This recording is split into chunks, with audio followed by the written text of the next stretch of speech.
Opa, opa, fala aí. Não, eu não sou o Digo, por incrível que pareça. Eu sou o Roshi. Sim, eu sei que o nome é estranho, eu não preciso vir dizer. Quando eu criei o canal, todo mundo já me disse isso. Enfim, eu vou falar hoje sobre um mangá que me deixou muito pensativo. Tipo, pensativo pra um senhor caralho nos últimos dias.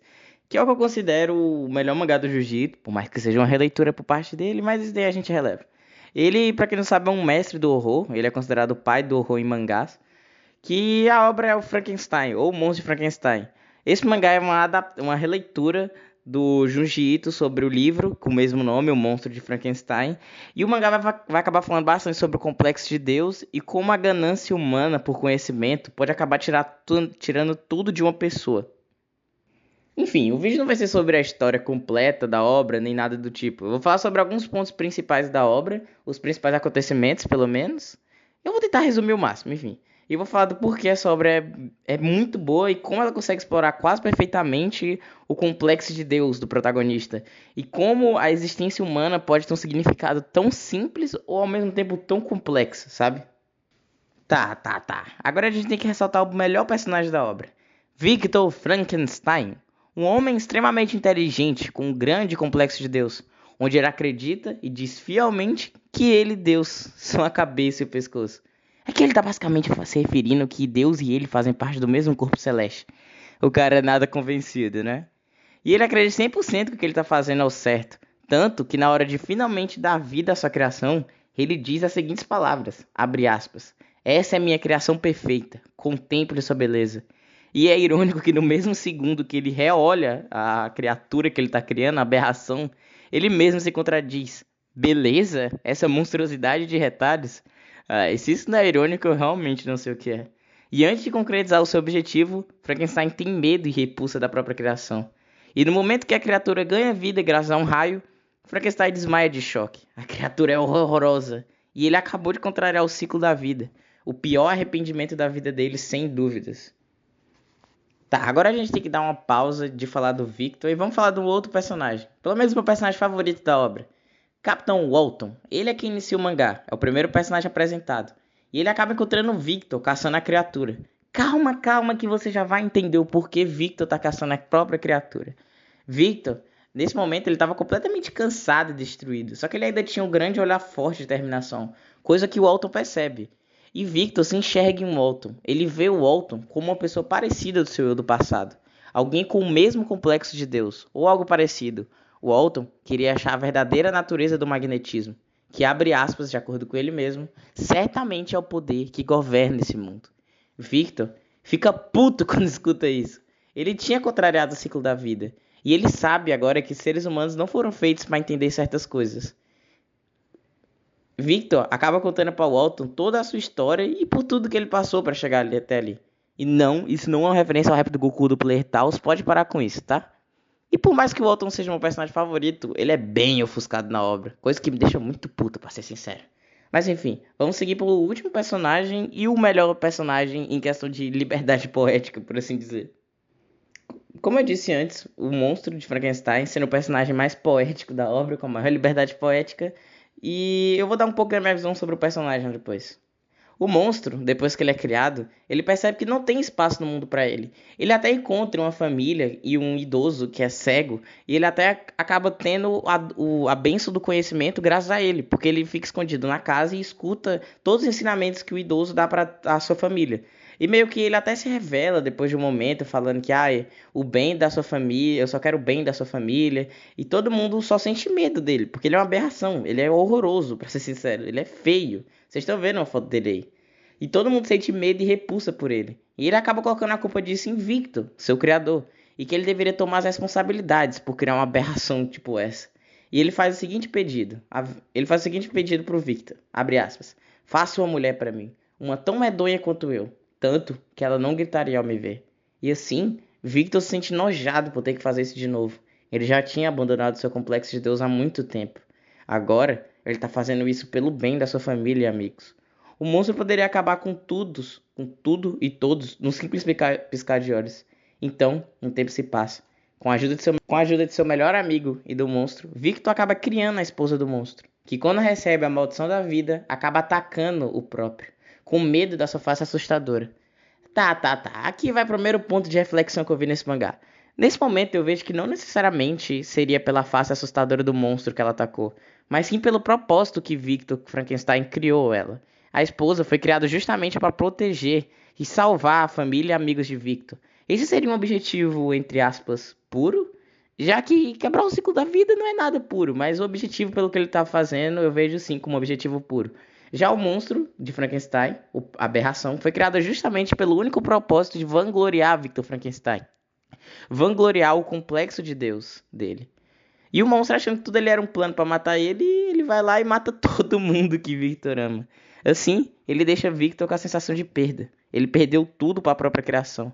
Olha onde o complexo de Deus levou esse doente. Ele perdeu o melhor amigo, a sua esposa, o seu amado pai, e com a criatura no final de tudo, rindo da cara de Victor. E agora a gente vai seguir diretamente pro final da obra. Que puta que pariu, é o melhor final possível para encerrar uma obra. Quer dizer, perdão, eu me exaltei. Victor, agora já sem força para lutar, dispara o Alton que escuta sussurros no coração. Sussurros daquele que indiretamente seu complexo de Deus matou. Ele estava amaldiçoado para o sempre de ter que lidar com a dor e arrependimento de ter contrariado o ciclo da vida. De ter criado o maldito monstro que ceifou todas as pessoas que ele amava. E assim, Victor Frankenstein morre. Ele finalmente pôde descansar e encontrar seus entes queridos. Ou não. Provavelmente Victor nesse momento estava queimando no fundo do fogo do inferno. Pra ser bem sincero, essa é a minha opinião. E no final, nos últimos quadros do mangá, a gente vê o monstro gritando e chorando pela morte de seu criador. Criador esse, que era a única pessoa no mundo que sabia da existência do monstro. O monstro de Frankenstein viu um propósito na vida, que era ser caçado por Victor. Ele amava esse jogo de gato e rato em que ele meteu seu criador. Mas agora com a morte dele, o que restou para o monstro? Novamente, uma eterna solidão e culpa de todos que ele matou. Ninguém iria se aproximar do monstro novamente. O monstro acabou de perder o maior sentido na vida dele, que era ser caçado pelo seu criador. Então, sei. Esses foram os pontos que eu queria ressaltar da obra. E eu sei que tem muita gente que não gosta desse mangá por achar bastante rushado. Mas eu queria. Eu acabei criando uma certa interpretação sobre isso. Eu acho que. Eu não sei se o Junji Ito quis passar isso ou não, mas eu acabei interpretando desse jeito.